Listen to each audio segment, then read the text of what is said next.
Doctor साहब, मैं vegetarian हूँ। क्या मेरी हड्डियाँ कमज़ोर हो जाएंगी और मेरे जोड़ जल्दी खराब होंगे? क्या मुझे नॉन वेजिटेरियन फूड खाना ज़रूरी है? दोस्तों, आज हम इसी के बारे में बात करेंगे कि वेजिटेरियंस और वीगन्स क्या वाकई ही उनमें बोन की और जॉइंट्स की प्रॉब्लम ज़्यादा होती हैं, और अगर हाँ तो उसको कैसे ठीक किया जाए। मैं हूं डॉक्टर अभिषेक बंसल और मैं एक सर्टिफाइड ऑर्थोपेडिक्स, जॉइंट रिप्लेसमेंट और आर्थ्रोस्कोपी सर्जन हूं। दोस्तों, जिनको नहीं पता उनके लिए वेजिटेरियन और वीगन में क्या फ़र्क है। दरअसल वेजिटेरियन लोग वो होते हैं जो किसी भी तरह का मीट, मांस, मछली, अंडा, किसी भी तरह के नॉन वेजिटेरियन फूड का सेवन नहीं करते।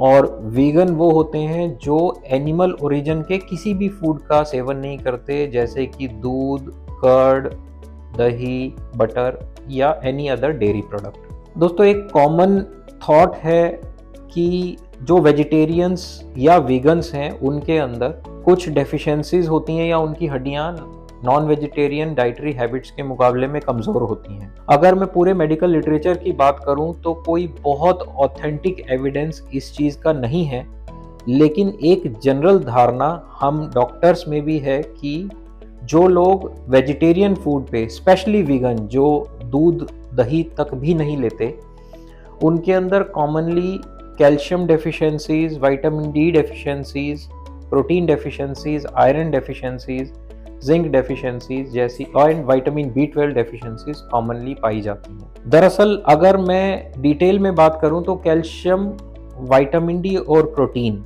ये तीन बड़े इंपॉर्टेंट एलिमेंट्स होते हैं किसी भी हड्डी या जोड़ के बनाए रखने में।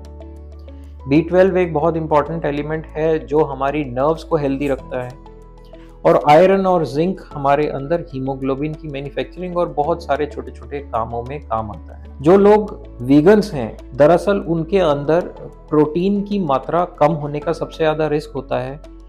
कोई भी प्लांट प्रोडक्ट की अगर हम बात करें तो ज़्यादातर प्लांट्स में विटामिन B12 बहुत कम मात्रा में पाया जाता है या ना के बराबर पाया जाता है। जो लोग मिल्क और मिल्क प्रोडक्ट्स लेते हैं तो उसमें, क्योंकि मिल्क एनिमल ओरिजिन का प्रोडक्ट है, तो उनके अंदर ये डेफिशिएंसीज होने के कम चांसेस हैं। हालांकि लिटरेचर में बहुत क्लियर कट एविडेंस इस चीज़ का नहीं पाया गया है, लेकिन बोन मिनरल डेंसिटी, जिसको BMD कॉमनली कहा जाता है, डेक्सा स्कैन से जो पता लगता है, वो जब वेजिटेरियंस और नॉन वेजिटेरियन सब्जेक्ट्स में अगर हम एज मैच्ड कंट्रोल्स में कंपेयर करें तो ऐसा पाया जाता है कि वेजिटेरियन लोगों की BMD नॉन वेजिटेरियन हैबिट्स के लोगों से थोड़ी कम होती है। इस प्रॉब्लम से छुटकारा कैसे पाएं? इस प्रॉब्लम से छुटकारा पाने का बहुत ही सरल तरीका है। अगर आप स्ट्रिक्ट वेगन हैं या वेजिटेरियन हैं तो कैल्शियम और प्रोटीन सप्लीमेंट्स या फोर्टिफाइड फूड्स, जी दोस्तों, फोर्टिफाइड फूड्स वो होते हैं जिनमें आर्टिफिशियली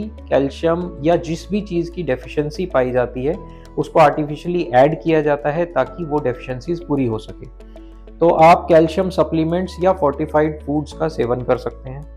ये आपकी फूड एथिक्स से अलाइंड होते हैं और आपके अंदर ये डेफिशिएंसीज नहीं होने देते। अगर आप किसी भी इंटरनेट पे सर्च करेंगे या कोई भी अच्छी फूड सप्लीमेंट्स की बुक या किसी भी फूड रिलेटेड अच्छी बुक पढ़ेंगे तो आपको पूरी लिस्ट मिल जाएगी कि कौन कौन से ऐसे फूड्स हैं या ऐसे फ्रूट्स हैं या ऐसी वेजिटेबल्स हैं जिनके अंदर ये प्रोडक्ट्स अबंडेंस में पाए जाते हैं और उनका आप सेवन कर सकते हैं। एक और जो फूड हैबिट है, दरअसल विटामिन डी की बात करें अगर हम, तो वो एक फैट सॉल्युबल विटामिन है। तो आमतौर पे विटामिन डी की एग्जिस्टेंस उन्हीं फ्रूट्स में, उन्हीं फूड्स में होती है जिनमें दरअसल फैट कंटेंट हाई होता है। और अपना बॉडी वेट कंट्रोल रखने के चक्कर में हम किसी भी ऑयल बेस्ड प्रोडक्ट को हम बिल्कुल खत्म कर देते हैं अपनी डाइट से। दरअसल दोस्तों वो भी ठीक नहीं है। दरअसल फैट एक बहुत पोटेंट सॉल्वेंट है जिसके अंदर बहुत से एसेंशियल विटामिन्स, मिनरल्स और भी इंपॉर्टेंट चीज़ें जो हमारी बॉडी के लिए रिक्वायर्ड है वो डिसॉल्व होती हैं और इसी के माध्यम से वो हमारी बॉडी में पहुंचती है। तो अगर हम फैट इंटेक अपनी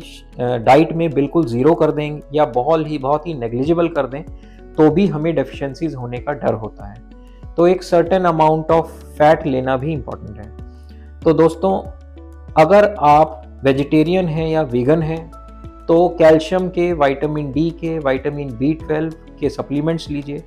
प्रोटीन के रिच सोर्सेज जैसे पीनट्स हैं या दालें हैं या पनीर है, आप वो ले सकते हैं अगर आपके लिए वो भी आपके लिए प्रॉब्लम है तो आर्टिफिशियल प्रोटीन सप्लीमेंट्स मार्केट में मिलते हैं किसी भी अच्छे ब्रांड के, जिसके अंदर प्रोटीन कंटेंट अच्छा हो, वो आप ले सकते हैं। इस रास्ते अगर आप इन चीज़ों का ध्यान रखेंगे तो आपकी बोन और जॉइंट हेल्थ अच्छी रहेगी और आपके फ्रैक्चर होने का रिस्क एक नॉर्मल आदमी जितना ही होगा। Thank you.